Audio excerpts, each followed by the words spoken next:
अस्तित्वाचा शोध भाग 3. पूर्वसूत्र. मीरा घर आणि बाग पुन्हा फुलवत होती. एकदा रात्री तिच्या हाताला एक खिट्टी लागली. तिने ती बाहेर काढली तर ती एका लोखंडी पेटीची कडी होती. त्या पेटीत तिचा लहानपणीचा फोटो आणि एक पत्र होतं. आता पुढे. मीराने ते पत्र उघडलं.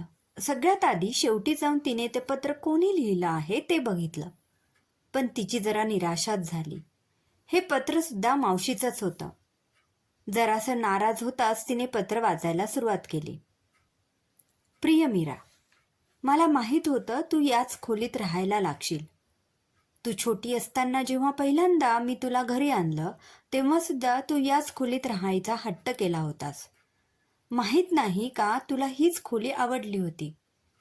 मीरा, मला तुला भेटायचं आहे, पण धीर नाही होत. मला माहीत आहे तू माझ्यावर चिडली असशील. मी तुला एक रात्रीत अनाथाश्रमात सोडून निघून गेले, पण माझ्याकडं तसं करण्याशिवाय पर्याय नव्हता. तुला जेव्हा वाटेल तेव्हा तू नक्की माझ्या घरी ये. खूप वाट बघितली आहे मी तुझी. प्लीज मला माफ कर जमलं तर. तू भेटशील तेव्हा मी नक्की सांगेन का सोडलं मी तुला आश्रमात. प्लीज येशील ना मला भेटायला. खाली मी माझा पत्ता जोडला आहे. आणि एक गोष्ट सांगायची होती तुला. तू, ताई आणि तुझे बाबा ज्या घरात राहायचात त्या घराचा पत्ता आणि किल्ली ह्या पेटीत आहे. तेही घर तुझंच आहे आता. पण मी तुला तिथे जायचा आग्रह नाही करणार. मला माहीत आहे कदाचित तिथे गेल्यामुळे तुला जुने प्रसंग आठवून त्रास होईल. पण जर तुला वाटलं की तू ह्या सगळ्यासाठी तयार आहेस तर नक्की जा तुमच्या घरी. तुझ्यासाठी ते घर जसं होतं तसंच ठेवलंय, तुझ्या आठवणीतल्यासारखंच. तुझी मावशी. पत्र वाचल्यावर मीराला रागच आला होता मावशीचा. का सोडून गेली ती मला? अजिबात जाणार नाही मी तिला भेटायला, मीरा स्वतःशीच म्हणाली. पण स्वतःच्या घरी जायचं, घर बघायचं, कुतूहल मात्र आवरत नव्हतं. तिने पेटीतून अलगद ती चावी बाहेर काढली. त्यालाच किचेन सारखा कागद लावून त्यावर पत्ता लिहिला होता. घरी जाऊन परत यायला कदाचित 1-2 दिवस लागणार होते. तिने मावशी आणि माळी काकांना 2 दिवसाची सुट्टी दिली. दुसऱ्या दिवशी काही मोजके कपडे बरोबर घेऊन ती निघाली.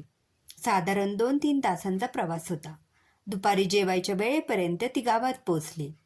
तिथल्याच एका हॉटेलमध्ये तिने जेवण करून घेतलं आणि ती तिच्या घरी आली. उत्सुकता तुटेल इतकी ताणली गेली होती. एक अदृश्य ताण तिला आजूबाजूला जाणवत होता. ती अधीर झालेली असल्यामुळे असेल, पण तिला वेळ खूप हळूहळू सरकती असं वाटत होतं. तिने घराचं दार उघडलं आणि तिला आश्चर्याचा धक्काच बसला. असं वाटत होतं जणू काही तिचे आई बाबा आत्ताच सगळं आवरून घराबाहेर पडले असावेत. सगळं सामान अगदी नीटनेटकं लावलेलं होतं. आईबाबांच्या खोलीत त्यांच्या लग्नातील एक फोटो लावलेला होता. तिने त्या फोटोलाच घट्ट मिठी मारली. आत्ता ह्या क्षणी आपल्या जवळचं कोणीतरी असायला पाहिजे असं तिला फार प्रकर्षानं जाणवलं. आईबाबांची खोली बघून झाल्यावर ती तिच्या बेडरूममध्ये आली.